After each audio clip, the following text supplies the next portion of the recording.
Sementara itu, saudara, sejumlah TPS di Kabupaten Aceh Tamiang dilaporkan sempat terjadi kekurangan surat suara untuk pemilihan pasangan calon gubernur dan wakil gubernur akibat kertas suara yang disediakan rusak. Meski sempat terjadi di beberapa lokasi TPS di Kabupaten Aceh Tamiang yang kekurangan surat suara untuk pemilihan pasangan calon gubernur, namun secara keseluruhan proses tahapan pemungutan surat suara di Aceh berjalan dengan lancar. Sejauh ini ya proses pemungutan suara itu berjalan lancar tanpa kendala yang berarti.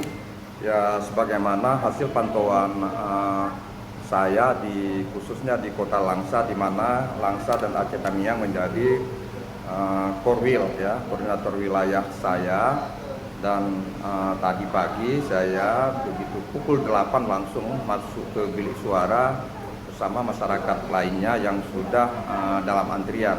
Nah, kemudian di Aceh Tamiang ada laporan itu terkait dengan ya beberapa titik TPS yang memang tidak terpenuhi surat suara menyusul adanya surat suara rusak.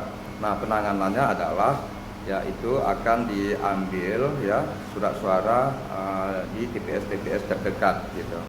Kekurangan surat suara untuk pemilihan pasangan calon gubernur dan wakil gubernur Aceh terjadi akibat surat suara yang telah disediakan oleh penyelenggara pemilu rusak, sehingga penanganannya harus diganti dengan surat suara dari beberapa TPS terdekat. Kalau harapan saya untuk pemimpin ke depan, saya berharap agar pemimpin ke depan bisa membuat rakyat Aceh, apalagi khususnya dapat membangun Banda Aceh menjadi lebih baik lagi ke depannya, lebih luar biasa dan lebih maju lagi ke depannya.